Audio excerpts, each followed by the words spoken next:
আজকের ক্লাসে আমরা আলোচনা করব আদরিণী গল্পের পঞ্চম পরিচ্ছেদ থেকে একদম খুঁটিয়ে এমসিকিউ প্রশ্ন উত্তর। এই পরিচ্ছেদ থেকে আমি তোমাদের জন্য মোট 52টি এমসিকিউ তৈরি করেছি। একদম প্রতিটি লাইন থেকে পুঙ্খানুপুঙ্খ এমসিকিউ বানানোর চেষ্টা করেছি। তো প্রশ্নগুলি আলোচনা করার পূর্বে আমি প্রথমেই একটা কথা বলে রাখি যে এই পরিচ্ছেদে একটা অংশ রয়েছে, সেটা হচ্ছে হস্তি ভাঁড়ার বিজ্ঞাপন। আর এই হস্তি ভাঁড়ার বিজ্ঞাপনের একটা জায়গাতে তোমরা লক্ষ্য করবে মাহুতের খোরাকি। এই মাহুতের খোরাকিতে এই চিহ্নটা রয়েছে। হয়তো এই চিহ্নটার মিনিংটা তোমরা অনেকেই জানো, আবার অনেকেই জানো না, কিংবা তোমাদের মনের ভিতরে ডাউট রয়েছে যে এটা অ্যাকচুয়ালি কী। তো এই জায়গাটাই, এই চিহ্নটার মিনিং একদম প্রমাণ সমেত আমি তোমাদের সামনে আজকে উপস্থাপন করব। তাহলে পরবর্তী সময় এই চিহ্নটাকে নিয়ে আর তোমাদের কোনো রকম কোনো ডাউট থাকবে না। ঠিক আছে? তো ক্লাসটা কন্টিনিউ করো। আশা রাখছি তোমরা প্রচণ্ড পরিমাণে উপকৃত হবে। তাহলে চলো, প্রথম প্রশ্নতে কি রয়েছে দেখে নাও। প্রথম প্রশ্ন হচ্ছে যে জয়রামবাবুর ব্যবসা ছেড়ে সংসার কিভাবে চলিতে লাগিল? অপশন নাম্বার এ কায়ক্লেশে, হাসি খুশিতে, না আনন্দ না দুঃখে, না কোনোটাই নয়। তো আমরা টেক্সটে পড়েছি যে জয়রামবাবুর ব্যবসা ছেড়ে সংসার কায়ক্লেশ বা কায়ক্লেশে চলিতে লাগিল। তো অপশন নাম্বার এ হবে এখানে রাইট অ্যান্সার। কায়ক্লেশ মানে হচ্ছে প্রচণ্ড শারীরিক পরিশ্রম করে। তো জয়রামবাবু প্রচণ্ড শারীরিক পরিশ্রম করে তার সংসারটা চালাতো, সেই জন্য কায়ক্লেশ শব্দটা ব্যবহার করা হয়েছে। তাহলে অপশন নাম্বার এ হবে এখানে রাইট অ্যান্সার। ওকে। দ্বিতীয় নাম্বার প্রশ্ন, তাহা শত চেষ্টাতেও হইয়া ওঠে না। কি হইয়া ওঠে না? অপশন নাম্বার এ হাইকোর্টে জজ হওয়া, উকিল হওয়া, ইংরেজি শেখা, নাকি ব্যয় সংকোচন করা। তাহলে উত্তর হবে অপশন নাম্বার ডি, অর্থাৎ ব্যয় সংকোচন করা। এখানে বিষয়টা বলে রাখি যে দেখো কি রয়েছে না, তাহা শত চেষ্টাতেও হইয়া ওঠে না। আমরা এই গল্পতে জেনেছি যে জয়রামবাবুর ৩টে পুত্র রয়েছে, তাই না? ৩টে পুত্র রয়েছে। তো এই ৩টে পুত্রের প্রথম দুটো পুত্র হচ্ছে অকর্মণ্যের ঢ্যামনা, যাকে বলা হয়। কেন বলছি, এই শব্দটা কেন প্রয়োগ করলাম, কারণ গল্পে লেখক দেখিয়েই দিয়েছেন যে এই প্রথম দুটি পুত্র বংশবৃদ্ধি ছাড়া আর কোনো কিছুই জানে না। অর্থাৎ সাংসারিক কাজে যে একটু সহযোগিতা করবে এই দুই ছেলে, সেটা কিন্তু করে না এরা, শুধুমাত্র বংশবৃদ্ধিই করে। ফলে সমস্ত দায়িত্ব কার ঘাড়ে এসে পড়ে? জয়রামবাবুর ঘাড়ে এসে পড়ে। আর কনিষ্ঠ যে পুত্র জয়রামবাবুর, সে কিন্তু পড়াশোনা করছে কলকাতাতে, তাই না? সুতরাং ওর কনিষ্ঠ পুত্রের কোনো মানে হাত নেই ওই সংসার চালানোর। ফলে হয় দুই পুত্রকে চালাতে হবে, না হয় জয়রামবাবুকে চালাতে হবে। তাহলে দুই পুত্র তো বংশবৃদ্ধি ছাড়া কিছুই জানে না বা কিছুই করে না। তাহলে সমস্ত দায়িত্ব কার ঘাড়ে এসে পড়েছে? জয়রামবাবুর ঘাড়ে এসে পড়েছে। সে কারণে জয়রামবাবু হিমশিম খেয়ে গেছে। ওনার খরচ যেটা, সেটা অত্যাধিক পরিমাণে হচ্ছে। তিনি চেষ্টা করছেন খরচটাকে কমানোর, কিন্তু তিনি যতটা আয় করছেন তার থেকে ব্যয় বেশি হয়ে যাচ্ছে। তো তিনি অনেক চেষ্টা করেছেন তার এই ব্যয়টা কমানোর, কিন্তু কোনো রকমভাবে তার ব্যয়টা তিনি কমাতে পারেননি। অর্থাৎ ব্যয় সংকোচন করা, অর্থাৎ অনেক চেষ্টা করেছেন, তাহা শত চেষ্টাতেও হইয়া ওঠে না। অর্থাৎ এই যে ব্যয় সংকোচন করা, অনেক চেষ্টা করার পরেও জয়রামবাবুর পক্ষে সেটা সম্ভব হয়েও ওঠে না। সংকোচন মানে হচ্ছে কমানো, আর ব্যয় মানে হচ্ছে খরচ। তাহলে ব্যয় সংকোচন করা মানে হচ্ছে খরচ কমানো। অনেক চেষ্টা করার অনেক চেষ্টা করেছেন জয়রামবাবু, কিন্তু তিনি সেটা পারেননি। ক্লিয়ার জায়গাটা? ওকে। ৩ নম্বর প্রশ্ন দেখো, জয়রামবাবুর কোন কাগজের সংখ্যা কমিতে লাগিল?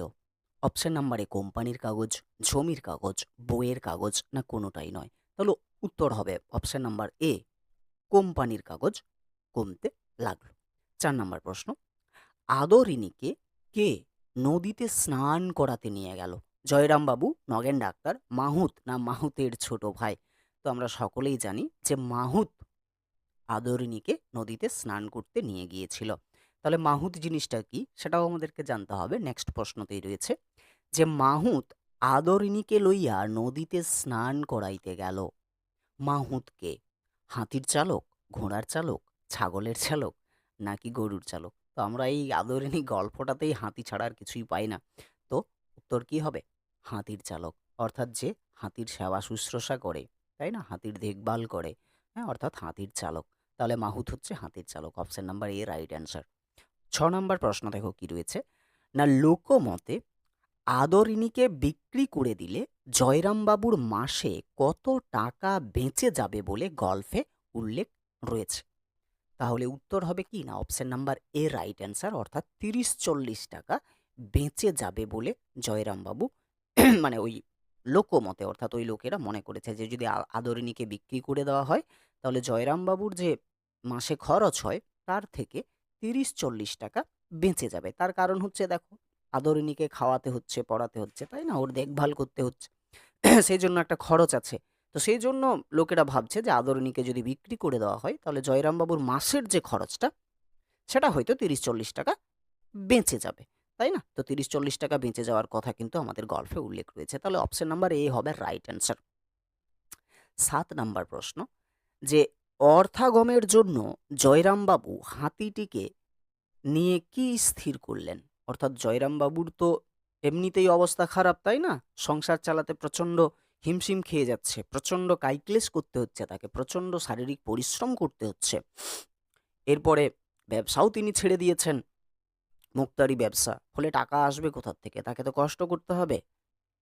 এরপরে লোক আবার এইদিকে বলে দিয়েছে তুমি কি করো, মানে লোকেরা ওকে ডিসিশন দিচ্ছে, পরামর্শ দিচ্ছে, তুমি হাতিটাকে বিক্রি করে যদি দাও তাহলে 30-40 টাকা তোমার মাসে খরচ কমে যাবে। তাহলে জয়রামবাবু কি করবে খুঁজে পাচ্ছে না। তাহলে জয়রামবাবু একটা সময় স্থির করলো যে হাতিটাকে যদি ভাড়া দিয়ে দেওয়া হয় তাহলে বিক্রি করতে হবে না ওকে, বিক্রি করলে হাতিটা আর থাকলো না। আর হাতিটাকে জয়রামবাবু মেয়ের মতো ভালোবাসতো, অর্থাৎ হস্তিনীটাকে জয়রামবাবু মেয়ের মতো ভালোবাসতো, সুতরাং সে বিক্রি করতে পারবে না হস্তিনীটাকে। সে কারণে জয়রামবাবু ভাবলো যে এই হস্তিনীটাকে যদি ভাড়া দিয়ে দেওয়া হয়, লোকে যদি ভাড়া নিই কিছু টাকার বিনিময়ে, তাহলে হয়তো কিছু একটা টাকা আসতে পারে। তো সেটাই রয়েছে অর্থাগমের জন্য, অর্থাৎ টাকা আসার জন্য জয়রামবাবু হাতিটিকে বা হস্তিনীটিকে নিয়ে কি স্থির করলেন? অপশন নাম্বারে হাতিটিকে হাটে বিক্রি করে দেবেন, হাতিটিকে সার্কাসে দিয়ে আসবে, নাকি হাতিটিকে ভাড়া দেওয়া হবে, নাকি কোনোটাই নয়। তাহলে উত্তর কি হবে, না হাতিটিকে ভাড়া দেওয়া হবে, অর্থাৎ অপশন নাম্বার সি হচ্ছে এখানে রাইট অ্যান্সার, হাতিটিকে ভাড়া দেওয়া হবে। ওকে। 8 নম্বর প্রশ্নতে কি রয়েছে দেখো, যে তখনই কাগজ কলম লইয়া নিম্নলিখিত বিজ্ঞাপনটি মূষাবিদা করিলেন। এখানে মূষাবিদা শব্দের অর্থ কি? এরপরে একটা বিজ্ঞাপন তো তৈরি করতে হবে, তার একটা খসড়া তৈরি করতে হবে, তাই না? তবে গিয়ে তো সেটা প্রচার করা হবে। তো ঘটনাটা হলো, যখনই জয়রামবাবু স্থির করলো যে হাতিটিকে ভাড়া দেওয়া হবে, তখনই সে একটা বিজ্ঞাপন তৈরি করলো, বিজ্ঞাপনের একটা খসড়া তৈরি করলো, অর্থাৎ সেই খসড়া মানেই হচ্ছে মূষাবিদা। অপশানে কি কি রয়েছে দেখো, খসড়া বা প্রাথমিক লিখিত রূপ বা পাণ্ডুলিপি, চিঠি, কোম্পানির কাগজ, না কোনোটাই নয়। তাহলে এই যে মূষাবিদা, মূষাবিদা করিলেন মানে তিনি একটা খসড়া তৈরি করলেন, অর্থাৎ অপশন নাম্বার এ হচ্ছে রাইট অ্যান্সার। মূষাবিদা মানে হচ্ছে খসড়া বা প্রাথমিক লিখিত রূপ বা পাণ্ডুলিপি। ওকে।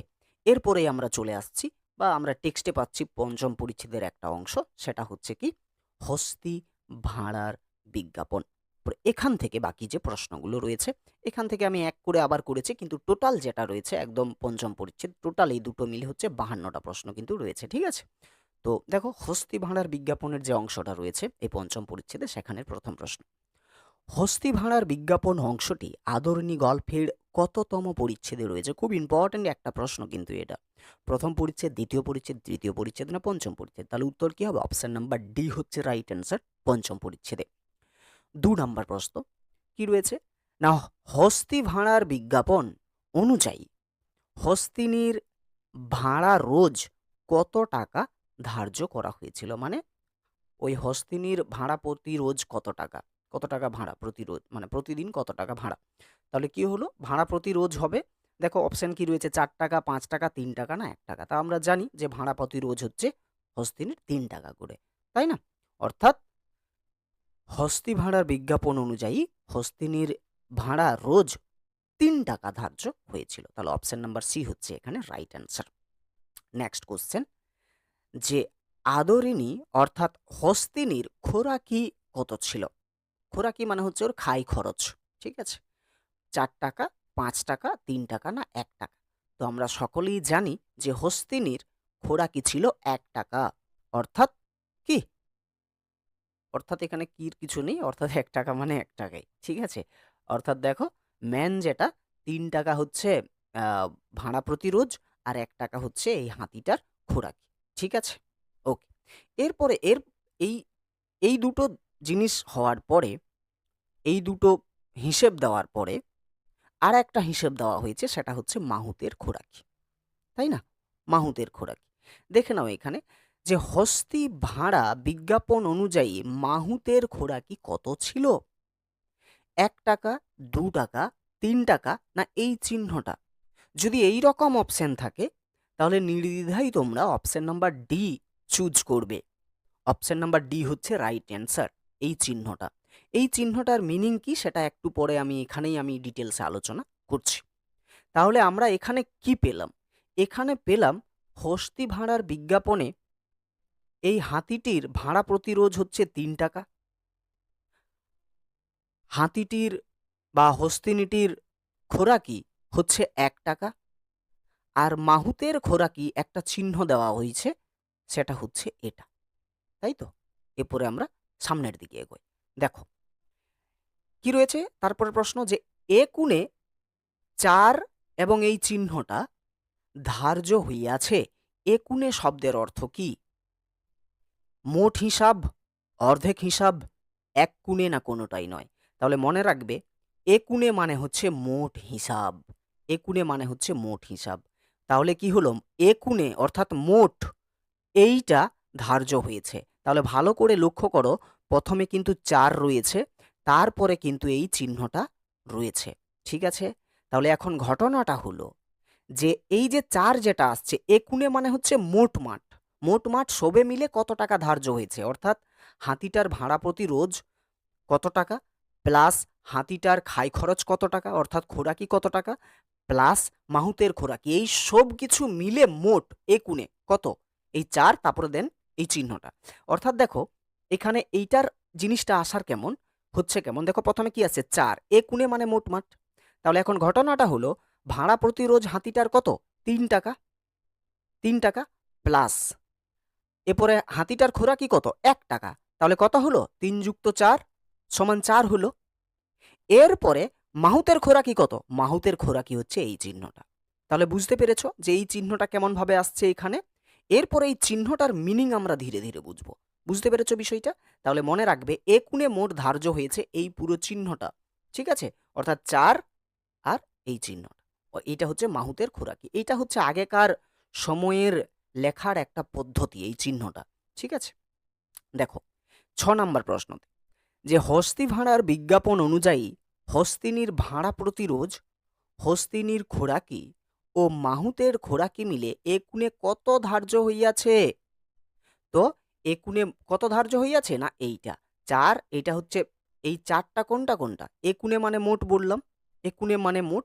তাহলে ৪ কোনটা? ৪ হচ্ছে ভাড়া প্রতি রোজ কত? ৩ টাকা হাতিটার, প্লাস হাতিটার খোরাকি প্লাস ১ টাকা অর্থাৎ ৪ টাকা। আর এই চিহ্নটা হচ্ছে কি? মাহুতের খোরাকি। এরপরে আমরা এই চিহ্নের দিকে যাব। ঠিক আছে? এই চিহ্নের দিকে আমরা চলে যাব। তোমরা একটু ভালো করে এই জায়গাটা লক্ষ্য করো। আমি একটু বড় করে দিই। একটু ভালো করে এই জায়গাটা একটু লক্ষ্য করো। দেখো তোমরা এখানে দেখতে পাবে যে আনা লিখন পদ্ধতি। ওই যে আমরা বলি না ১ আনা, ২ আনা, ১৬ আনা, ১২ আনা, ১৩ আনা আমরা বলি না? এইরকম। তো ঠিক এই আনা লিখন পদ্ধতি আগেকার সময় ১ আনাকে যে চিহ্ন দ্বারা লেখা হতো সেটা হচ্ছে এইরকম করে একটা পুটকি। ঠিক আছে? ২ আনাকে যেভাবে লেখা হতো সেটা হচ্ছে এইরকম করে আর একটা এখানে পুটকি। ৩ আনাকে দেখো এইরকম। এবার ভালো করে লক্ষ্য করো ৪ আনাকে লেখা হয় একটা লম্বা দাঁড়ি এবং পুটকি। তাহলে এইটা যদি ৪ আনা যদি একটা লম্বা দাঁড়ি পুটকি হয়, তাহলে ৪ + ৪ = ৮। তাহলে আর একটা যদি এখানে যুক্ত করে দিই তাহলে কি হলো? ৮ আনা। এবার ভালো করে এই জায়গাটাতে তোমরা লক্ষ্য করো। দেখো তোমাদের টেক্সটে যে চিহ্নটা রয়েছে ওই চিহ্নটা কি এটা নয়? ভালো করে দেখো। এই যে দেখতে পাচ্ছ? তাহলে এই চিহ্নটার মানে হচ্ছে কত? ৮ আনা। তাহলে আনাগত দিক দিয়ে যদি তোমাদের পরীক্ষাতে প্রশ্ন করা হয় যে মাহুতের খোরাকি কত আনা, কিংবা যদি বলা হয় যে মাহুতের খোরাকি কত, এরপরে অপশন থাকলো 8 আনা, 2 আনা, 4 আনা, 1 আনা, তাহলে উত্তর হবে কি 8 আনা। যদি সিকিতে প্রশ্ন থাকে, এরকম যদি প্রশ্ন থাকে যে মাহুতের খোরাকি এই চিহ্নটা, এর অর্থ কি, 1 সিকি, 2 সিকি, 3 সিকি না 4 সিকি, তখন উত্তর হবে 2 সিকি। কেন? কারণটা হচ্ছে 1 সিকি সমান সমান 4 আনা, 2 সিকি সমান সমান 8 আনা। আর আমরা এই চিহ্নটার মানেই কি জানলাম, এটার মানেই হচ্ছে 8 আনা। তাহলে আমরা সিকি দিক দিয়ে 2 সিকি সমান 8 আনা পাচ্ছি, তাহলে সিকি দিক দিয়ে আমরা এই মাহুতের খোরাকি হিসেবে এই চিহ্নটাকে আমরা 2 সিকি হিসেবে ব্যবহার করব। তাহলে সিকিতে যদি প্রশ্ন আসে মাহুতের খোরাকি, তাহলে 2 সিকি হবে। যদি আনাতে প্রশ্ন আসে তাহলে হবে 8 আনা হবে। আর যদি ধরো পয়সাতে আসে, পয়সাতে, তাহলে মনে রাখবে 25 পয়সা সমান সমান 1 সিকি, আর 50 পয়সা সমান সমান 2 সিকি, আর 2 সিকি মানেই 8 আনা। তাহলে কি হবে, যদি আমাদের ইয়েতে প্রশ্ন আসে পয়সাতে যে মাহুতের খোরাকি কত পয়সা, তখন হবে 50 পয়সা, কারণ 50 পয়সা সমান সমান 2 সিকি। তাহলে ব্যাপারটা ক্লিয়ার হয়ে গেছে আশা করি তোমাদের। যে বিষয়টা হলো এই যে এখানে যে হস্তি ভাড়ার বিজ্ঞাপন অনুযায়ী হস্তিনীর ভাড়া প্রতিরোধ হচ্ছে 3 টাকা, হস্তিনীর খোরাকি হচ্ছে 1 টাকা, আর মাহুতের খোরাকি হচ্ছে এই চিহ্নটা, তাই না? অর্থাৎ এই চিহ্নটা মানেই হচ্ছে 8 আনা। ক্লিয়ার? তাহলে এ কুনে এরপরে এইগুলোকে মোটমাট করে কত টাকা খরচ হচ্ছে, এ কুনে মানে হচ্ছে মোটমাট, মোটমাট হচ্ছে 3 যুক্ত 1 সমান 4, আর মাহুতের খোরাকি হচ্ছে এই চিহ্নটা, সেই জন্য এই চিহ্নটা চলে এসছে।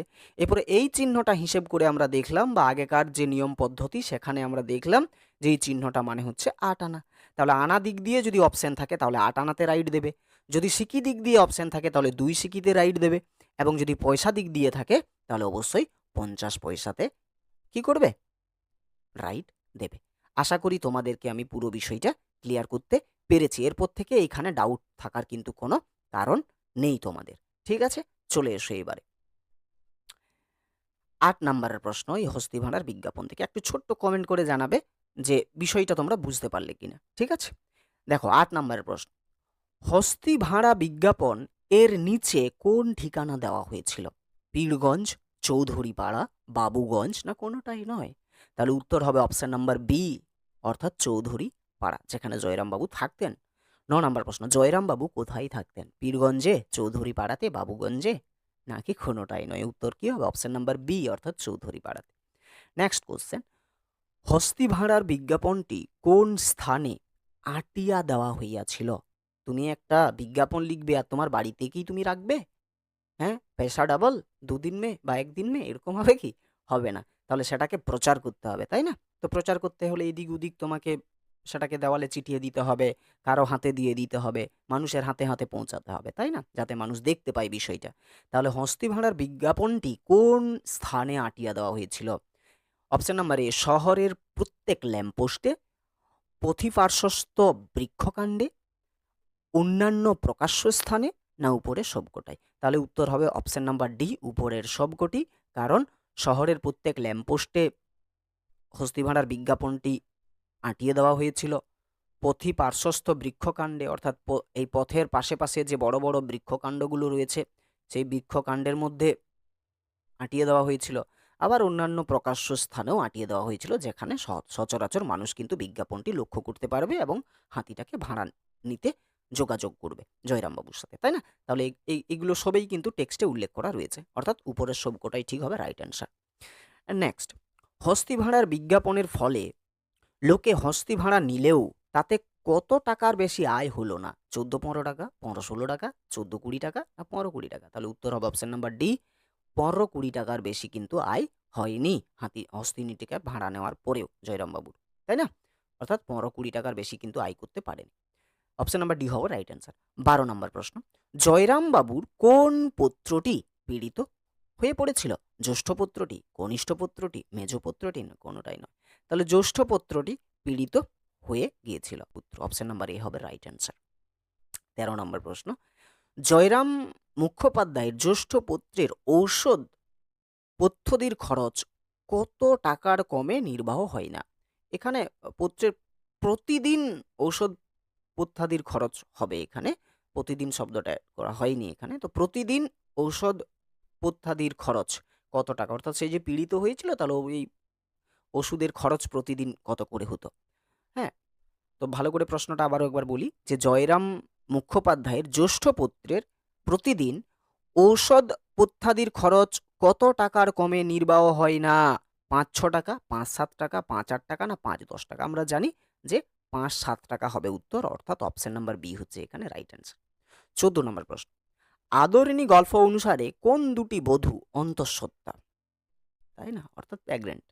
তো কি রয়েছে না, বড় বধূ ও মেজ বধূ, কনিষ্ঠ বধূ ও মেজ বধূ, বড় বধূ ও কনিষ্ঠ বধূ না কোনোটাই নয়। তো বড় বধূ এবং মেজ বধূ, তাই না, এই দুজন কি রয়েছে অন্তঃসত্ত্বা। এই কারণে, কারণ ছোট ছেলে তো বাইরে পড়ে ভাই, আর লেখক তো জানিয়েই দিয়েছেন যে প্রথম দুটি ছেলে বংশবৃদ্ধি ছাড়া কিছুই জানে না। তাহলে বড় বড় ছেলের বউ হচ্ছে বড় বধূ, ছোট মেজ ছেলের বউ মানে মধ্যম ছেলের বউ হচ্ছে মেজ বধূ, তাই না, এই দুজন অন্তঃসত্ত্বা রয়েছে, ঠিক না? ওকে। 15 নম্বর প্রশ্ন, জয়রাম বাবুকে কয়েক মাস পরেই আর কোটি জীবের অন্ন সংস্থান করিতে হবে, মানে অন্যের জোগাড় করতে হবে আর কোটি জীবের। তাহলে দুজন বউ যেহেতু অন্তঃসত্ত্বা রয়েছে তাহলে দুটি ছেলে আসবে, তাহলে সেই জন্য উত্তর হবে দুইটি। ঠিক আছে, তাহলে জয়রাম বাবুকে কয়েক মাস পর আর কোটি জীবের অন্ন সংস্থান করতে হবে, অর্থাৎ অন্ন জোগাড় করতে হবে, সেটা হচ্ছে দুটি জীবের। তাহলে অপশন নাম্বার বি হচ্ছে এখানে রাইট অ্যান্সার। 16 নম্বর প্রশ্ন, এদিকে জ্যৈষ্ঠ পুত্রী দ্বাদশ বর্ষে পদার্পণ করিয়াছে, এখানে কার কথা বলা হয়েছে? কল্যাণী, শ্যামলী, লাবণী না কোনোটাই নয়? তাহলে উত্তর হবে option number A right answer, অর্থাৎ কল্যাণী। 17 নম্বর প্রশ্ন, জয়রাম বাবুর জ্যৈষ্ঠ পুত্রীর নাম কি বা জ্যৈষ্ঠ পুত্রের নাম কি? কল্যাণী, শ্যামলী, লাবণী না কোনোটাই নয়? তো উত্তর হবে অপশন নাম্বার এ, জ্যৈষ্ঠ পুত্রের নাম হচ্ছে কল্যাণী। 18 নম্বর প্রশ্ন, জয়রাম বাবুর জ্যৈষ্ঠ পুত্রীর কল্যাণীর বয়স কত? 12 বছর, 13 বছর, 14 বছর না 15 বছর?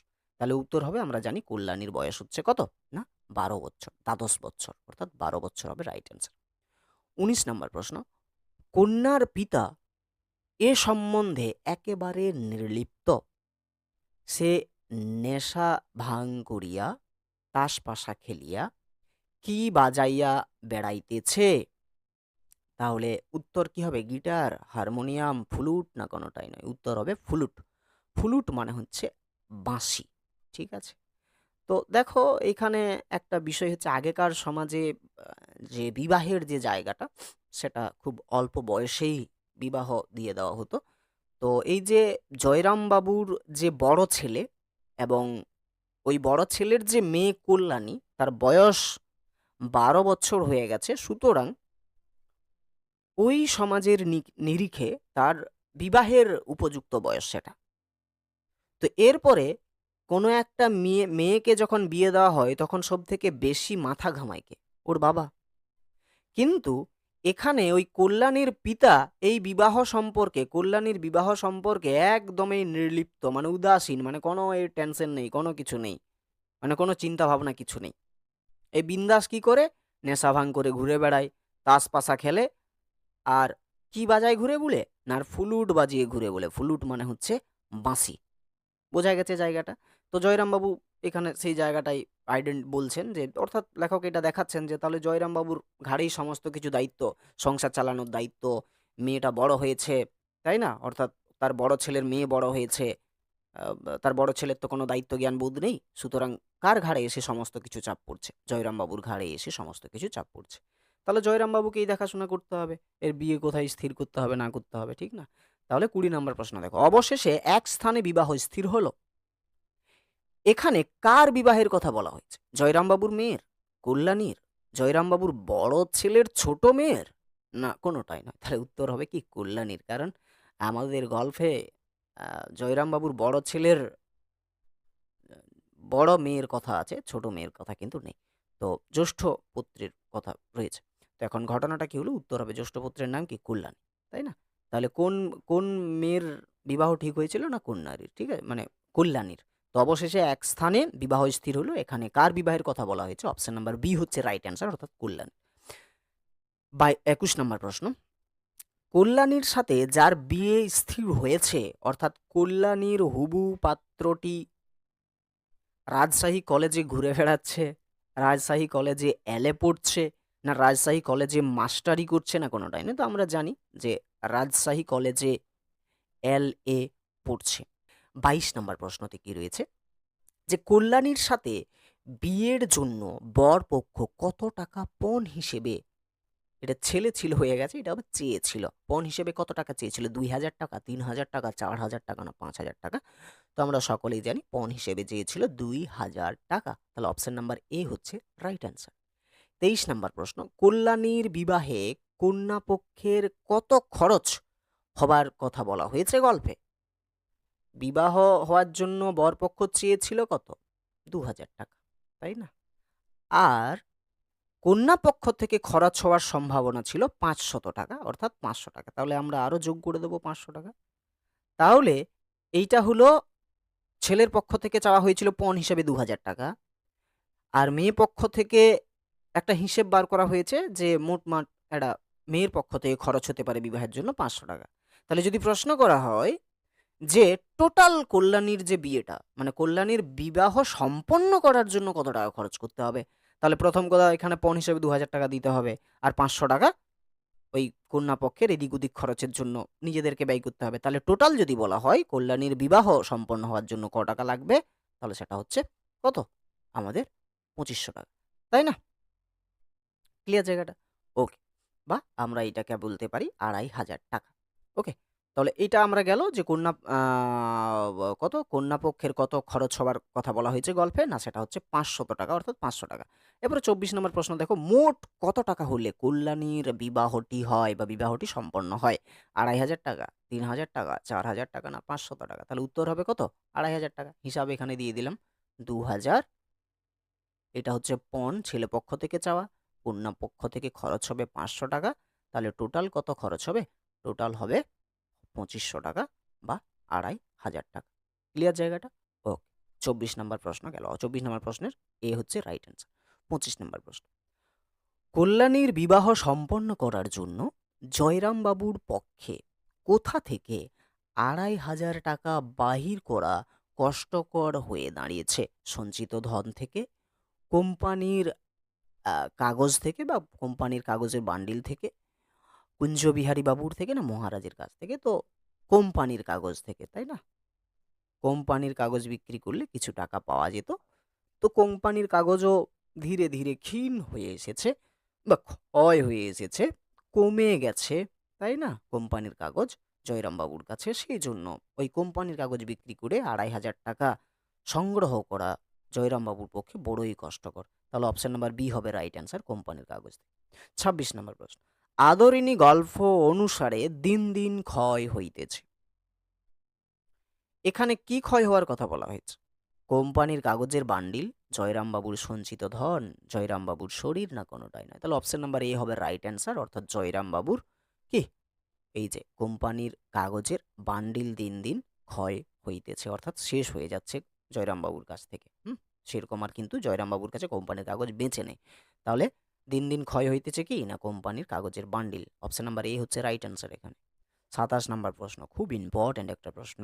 কারণ ইম্পর্ট্যান্ট এই কারণেই, কারণ এই সংবাদটা, এই যে একদিন সংবাদ আসিল, কি সংবাদটা, এই সংবাদটা জয়রামবাবুর কাছে যেন ওই সেই অসুখী একজন কবিতাটার এই মেয়েটার অপেক্ষার মতো, যেমন তার মাথার ভিতরে এক একটা দিন যেমন পাথরের মতো, পাহাড়ের মতো পড়ছে, প্রচণ্ড কষ্টদায়ক, ঠিক সেরকম জয়রামবাবুর কাছেও এই সংবাদটা প্রচণ্ড কষ্টকর। কারণ ওই অসুখী একজনের মেয়েটাও আশায় ছিল, আর জয়রামবাবুও এখানে আশায় আছে যে তার কনিষ্ঠ ছেলেটাই হয়তো একমাত্র ভরসা, সে পড়াশোনা করছে, দুটো তো সংসার বৃদ্ধি ছাড়া, বংশবৃদ্ধি ছাড়া কিছুই জানে না।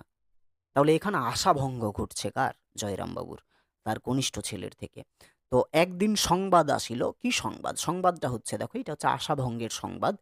অপশন নাম্বারে জয়রাম বাবুর জ্যৈষ্ঠ ছেলে বিএ পরীক্ষায় ফেল করেছে, ভালো করে মার্ক করবে, জ্যৈষ্ঠ ছেলে বিএ পরীক্ষায় ফেল করেছে না, জয়রাম বাবুর মেজ ছেলে বিএ পরীক্ষায় ফেল করেছে, মেজ ছেলে, এই দুজন ছেলে কিন্তু বাইরে পড়াশোনা করেনি, পড়াশোনা করে কে? কনিষ্ঠ পুত্র, তাহলে কনিষ্ঠ ছেলেই ফেল করবে। জয়রাম বাবুর কনিষ্ঠ ছেলে বিএ পরীক্ষায় ফেল করেছে, তো অপশন নাম্বার সি হবে রাইট অ্যান্সার, তাই না? তাহলে বিএ পরীক্ষায় ফেল করেছে কে? না কনিষ্ঠ ছেলেটা। তো এইখানে জয়রামবাবুর একটা আশাভঙ্গ হয়ে গেল, তাই না? সে ভেবেছিল যে এই কনিষ্ঠ ছেলেটাই একটু আশা ভরসা আছে, যে যদি ভবিষ্যতে কিছু একটা হয় তো। তো কিন্তু সেখানেও দেখছে এই আলোটাও ধীরে ধীরে নিভে গেল। তাহলে জয়রামবাবু আরও বিপদে পড়ে গেল, তাই না? আরও চিন্তা চলে এলো মাথার ভিতরে। তারপরে আবার বয়স হচ্ছে মানুষটা, 60 বছর হয়ে গেছে এদিকে, কত সামলাবে বলো? এবার 28 নম্বর প্রশ্ন, জয়রামবাবুর কনিষ্ঠ পুত্র কোন পরীক্ষায় ফেল করেছে? এলএ পরীক্ষায়, এমএ পরীক্ষায়, বিএ পরীক্ষায়, না উচ্চ মাধ্যমিক? তাহলে উত্তর হবে কি অপশন নাম্বার সি, বিএ পরীক্ষায় ফেল করেছে, তাই না? নেক্সট কোশ্চেন, জয়রামবাবুর বন্ধুগণ জয়রামবাবুর নাতনির বিয়ের জন্য প্রয়োজনীয় টাকা কিভাবে সংগ্রহ করে নাতনির বিয়ে দেওয়ার কথা বলা হয়েছিল বা কথা বলেছিল? কারণ দেখো, জয়রামবাবুর যে কোম্পানির যে কাগজ সেটা বিক্রি করে তো 2,500 টাকা প্রথম কথা সংগ্রহ করা বেশ কষ্টকর হয়ে দাঁড়িয়েছিল। তো সে কারণে জয়রামবাবুর বন্ধুগণ একটা পরামর্শ দিয়েছিল যে তুমি এই কাজটা করলে তোমার কাছ থেকে এই টাকাটা চলে আসতে পারে এবং তুমি তোমার নাতনির বিয়েটা খুব সুন্দরভাবে পার করে দিতে পারো। তো জয়রামবাবুর প্রয়োজনীয় টাকায় যে 2,500 টাকা যেটা আসবে তার কাছ থেকে, প্রয়োজনীয় টাকাটা কিভাবে সংগ্রহ করে নাতনির বিয়ে দেওয়ার কথা বলেছিল জয়রামবাবুর বন্ধুগণ? ব্যাংক থেকে ঋণ নিয়ে, মহারাজের কাছ থেকে ঋণ নিয়ে, না হাতিটি বিক্রি করে, না কোনোটাই না? তাহলে অপশন নাম্বার সি হচ্ছে রাইট অ্যান্সার, হাতিটিকে বিক্রি করে, তাই না? এবারে যখনই হাতিটাকে বিক্রি করার কথা বলেছে ওর বন্ধুগণ, জয়রামবাবুর মাথা মানে কি করবো কিনা হয়ে গেছে। কারণ হাতিটাকে না বা হস্তিনীটাকে না জয়রামবাবু মেয়ের মতো ভালোবাসতো, বিক্রি করার কথা সে কখনো ভাবেনি, তাই না? সেই জন্যই তো আগে ভাড়া দিয়েছে, আগেও তো বিক্রির প্রসঙ্গ এসেছে, তাই না? তো সেটাও খণ্ডন করেছে, ঠিক? তো এইটা হচ্ছে বিষয়। তাহলে বন্ধুগণ বলেছিল এখানে, এটা মনে রাখবে, বন্ধুগণ বলেছিল, ঠিক আছে? বন্ধুগণ পয়েন্টটা মার্কিং করবে। তো বন্ধুগণ বলেছিল যে নাতনির বিবাহ হয়ে যাবে, তুমি এক কাজ করো, হাতিটাকে বিক্রি করে দাও। হাতিটাকে বিক্রি করলে তুমি একটা টাকা পেয়ে যাবে, ফলে সেই টাকা থেকে তুমি তোমার নাতনির বিয়েটা দিয়ে দিতে পারো। তো এটা বন্ধুগণের পরামর্শ। তাহলে অপশন নাম্বার সি হচ্ছে এখানে রাইট অ্যান্সার।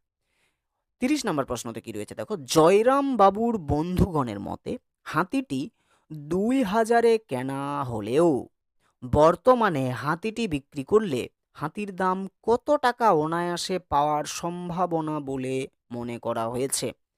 এখানে তোমাদেরকে আমি একটা প্রশ্ন দিয়ে দিলাম যে জয়রামবাবু হাতিটি কার কাছ থেকে কিনেছিল 2,000 টাকা দিয়ে? এটা সবাই কমেন্ট বক্সে উত্তরটা জানাবে। কার কাছ থেকে জয়রামবাবু এই হস্তিটিটা কিনেছিল এবং কত টাকা দিয়ে, ঠিক না?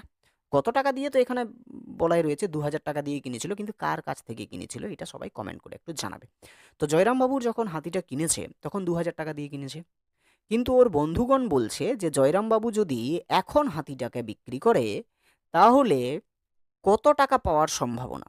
তো 2,000 টাকা দিয়ে কিনলেও টেক্সটে রয়েছে, বন্ধুগণ বলছে যে 3,000 টাকা পাওয়ার কিন্তু সম্ভাবনা এখন রয়েছে। অর্থাৎ 2,000 টাকা দিয়ে জয়রামবাবু হাতিটা কিনেছে সেই সময়, কিন্তু এখন যদি বিক্রি করে দেয় তাহলে অনায়াসে 3,000 টাকা কিন্তু পেয়ে যাবে জয়রামবাবু, বা পেয়ে যেতে পারে। তাহলে উত্তর কি হবে? অপশন নাম্বার এ হচ্ছে রাইট অ্যান্সার, অর্থাৎ 3,000 টাকা। এরপরে যখন এই সমস্ত কথা হলো তার বন্ধুগণ বলল, তখন জয়রামবাবু না রেগে গেছে। কারণ জয়রামবাবুও দেখছে যা তার সংসারের পরিস্থিতি খুব খারাপ, সেও কি করব কি না হয়ে গেছে। তার উপর বন্ধুগণ এরকম একটা পরামর্শ দিচ্ছে যেন তার মেয়েকেই বিক্রি করে দেওয়ার কথা বলছে। কেন? কারণ জয়রামবাবু এই হস্তিনীটাকে নিজের মেয়ের মতো ভালোবাসতো, তাই না? তো সেই এইসব কথা শোনার পরে জয়রামবাবু একটা উক্তি বলছে যে, "কি করে তোমরা এ কথা ভাবছো? যে তোমরা কি করে ভাবছো? আমি এই হস্তিনীটাকে নিজের মেয়ের মতো ভালোবাসি, নিজের মেয়ের মতো করে আমি আদর যত্ন করে রাখি।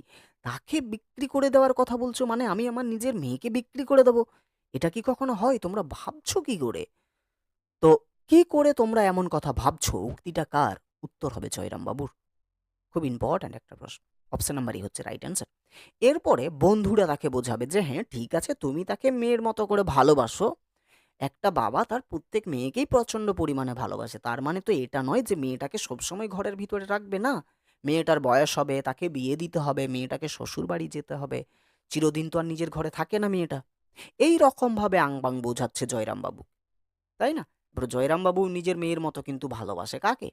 নাই, হস্তিনীটাকে। দেখো এখানেই রয়েছে ওটা, যে বন্ধুরা বুঝাইলেন কাকে? জয়রামবাবুকে, আপনি বলেন ও আমার মেয়ের মতো।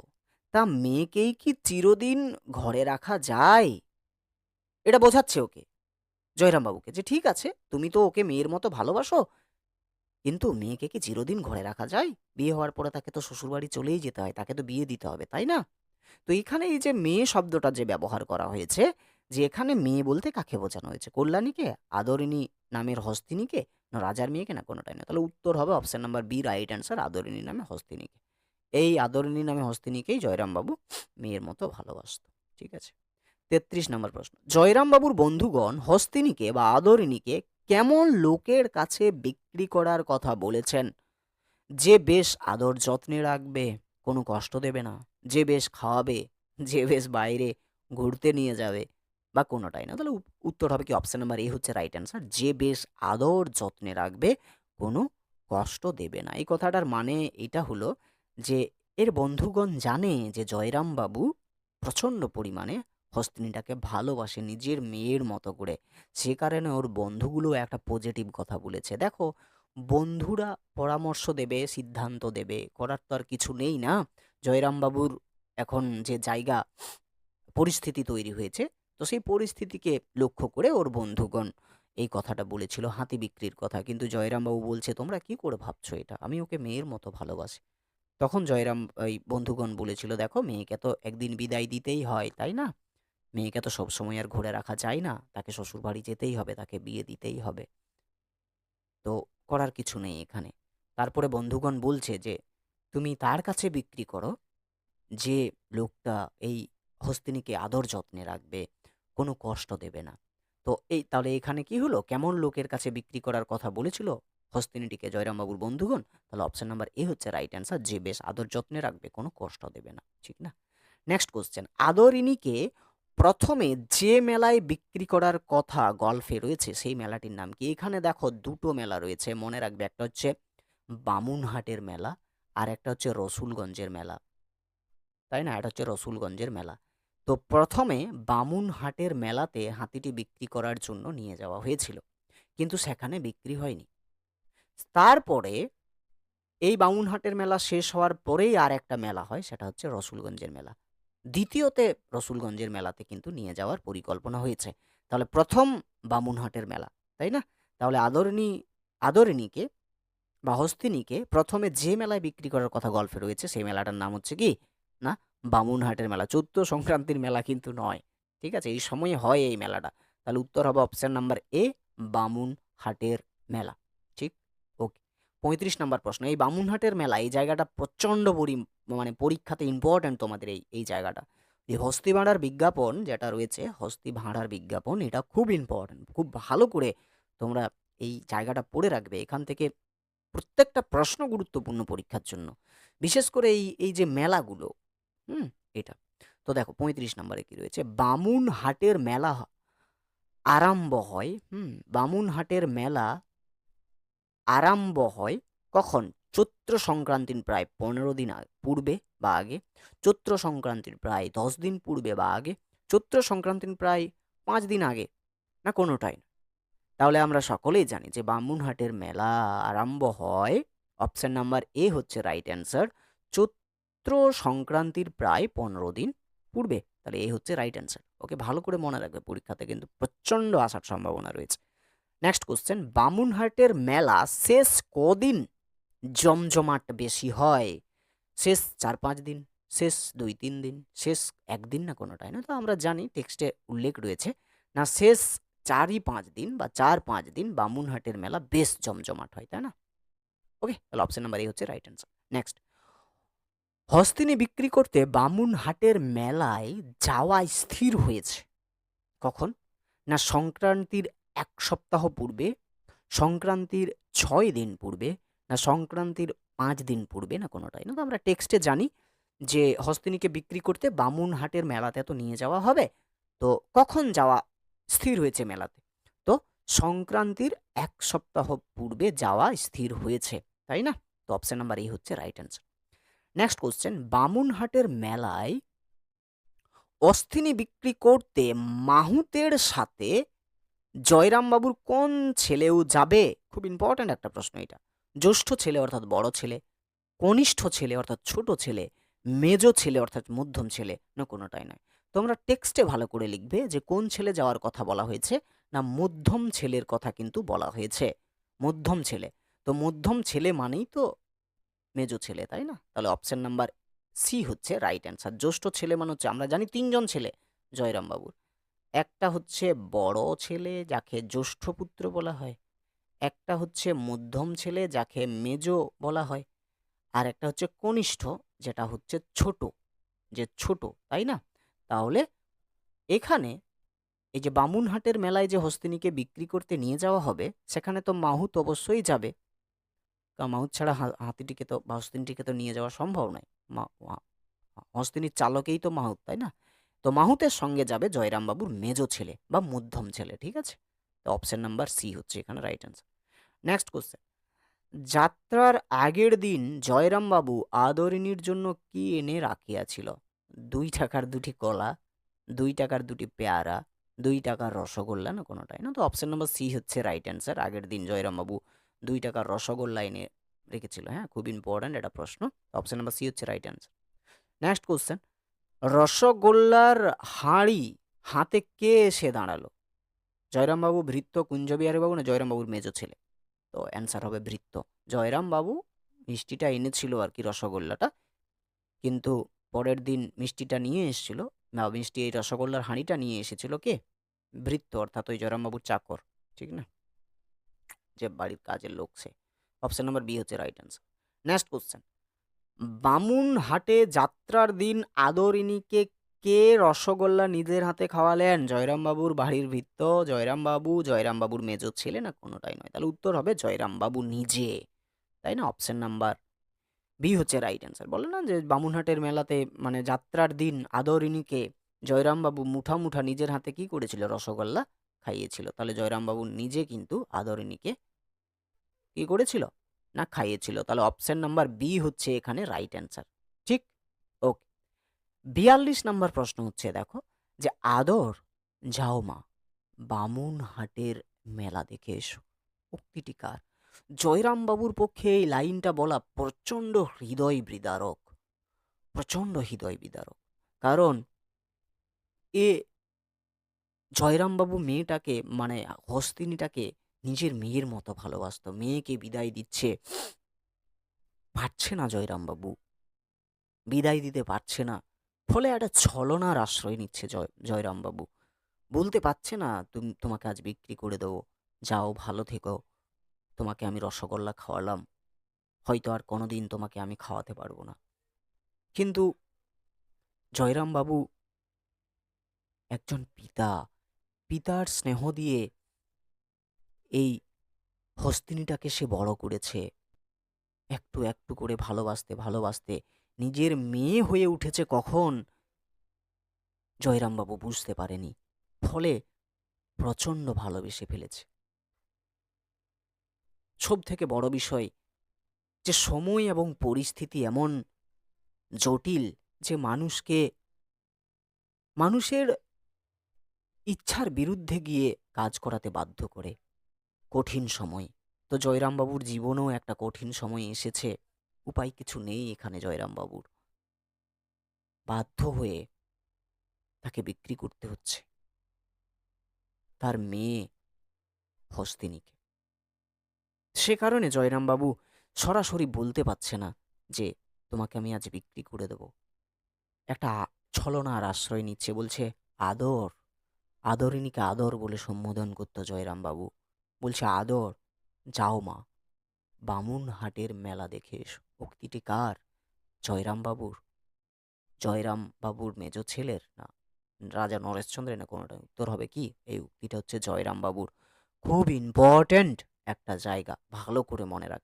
তাহলে আদর যাও মা বামুনহাটের মেলা দেখে এসো, উক্তিটি হচ্ছে জয়রামবাবুর, ঠিক? অপশন নাম্বার এ হচ্ছে রাইট অ্যান্সার। নেক্সট কোশ্চেন, আদরিনীকে মেলায় পাঠাতে জয়রাম বাবুকে কিসের আশ্রয় নিতে হয়েছিল? ছলনার আশ্রয় নিতে হয়েছিল, একটু আগেই বললাম। তাহলে অপশন নাম্বার এ হচ্ছে রাইট অ্যান্সার। শেষ কোশ্চেন, প্রাণ ধরিয়া বিদায় বাণী উচ্চারণ করিতে পারিলেন না, অর্থাৎ জয়রামবাবু সেও তো নিজের মেয়ের মতো ভালোবাসতো হস্তিনীকে, সেও তো বিদায় বাণীটা সে পারল না উচ্চারণ করতে, সেজন্য সে ছলনার আশ্রয় নিয়েছিল। তো প্রাণ ধরিয়া বিদায় বাণী উচ্চারণ করিতে পারিলেন না কে? না, জয়রামবাবু। অপশন নাম্বার এ হচ্ছে রাইট অ্যান্সার। সেই কারণেই তো ছলনার আশ্রয় নিতে হয়েছিল এবং বলেছিল, যাও আদর, যাও মা, বামুনহাটের মেলা দেখে এসো। তাই না? তো এখানেই তোমাদের পঞ্চম পরিচ্ছেদের পুরো জায়গাটা শেষ হচ্ছে। দেখো, এইখানে হস্তি ভাঁড়ার বিজ্ঞাপন থেকে মোট ৪৪টা প্রশ্ন রয়েছে, আর ওইদিকে হস্তি ভাঁড়ার বিজ্ঞাপনের আগে পঞ্চম পরিচ্ছেদের শুরু পর্যন্ত মোট ৮টা প্রশ্ন রয়েছে। তাহলে মোট কত হলো? ৫২টা। ঠিক আছে? মোট ৫২টা প্রশ্ন কিন্তু এখান থেকে বানানো হয়েছে। তো পুরো পঞ্চম পরিচ্ছেদ কমপ্লিট হয়ে গেছে। তোমাদের ভিডিও ক্লাসগুলো কেমন লাগছে অবশ্যই তোমরা একটু আমাকে কমেন্ট করে জানাবে। আমি অন্য কোনো কিচ্ছু বলিনি, লাইক করতেও বলিনি, সাবস্ক্রাইব করতেও বলিনি। জাস্ট কমেন্ট করে যদি একটু জানাও তাহলে আমি অনুপ্রাণিত হই। আমার ভালো লাগে যে তোমরা নিজস্ব মতামত বলছো, যে আমি এত কষ্ট করে প্রত্যেকটা খুঁটিয়ে বানালাম প্রশ্ন, তারপরে শুধুমাত্র ওই কমেন্টটুকু যদি পাওয়া যায় তাহলে সেটাই যেন মনে হয় যে মানে ওটাতেই আমি অনেকটা উল্লাসিত হই, আনন্দিত হই এবং ভালো লাগে। যে তোমরা তোমাদের নিজস্ব মতামত দিচ্ছ এবং তোমরা উপকৃত হচ্ছ। যেটার প্রয়াস আমি করছি যাতে করে তোমরা উপকৃত হও, যাতে করে বাংলাতে তোমরা ৪০-এ ৪০টা নাম্বার অনায়াসে তুলে নিতে পারো। তো আমার প্রয়াস সেটাই। আমি জোর কদমে করে যাব। তো পঞ্চম পরিচ্ছেদ কমপ্লিট হয়ে গেল। নেক্সট আমরা আলোচনা করব ষষ্ঠ পরিচ্ছেদ এবং সপ্তম পরিচ্ছেদ। ছোট ছোট আশা রাখছি নেক্সট ক্লাসে আমাদের একটা ক্লাসের ভিতরেই সব ষষ্ঠ এবং সপ্তম এর প্রশ্ন উত্তরগুলো আমরা আলোচনা করে ফেলব। ঠিক আছে? এই হচ্ছে বিষয়। তো সকলেই ভালো থাকো, ভালো থাকার সাথে সাথে পড়াশোনা করো। আর একটা কথা, তোমাদের টেলিগ্রাম গ্রুপ একটা বানিয়ে দেওয়া হচ্ছে, তোমরা ডিসক্রিপশনে লিঙ্ক পেয়ে যাবে, তোমরা চাইলে সেখানে যুক্ত হয়ে যাবে টেলিগ্রাম গ্রুপে। ঠিক আছে? তো চলো সকলেই ভালো থাকো, ভালো থাকার সাথে সাথে পড়াশোনা করো। দেখা হচ্ছে নেক্সট ক্লাসে। ওকে, চল।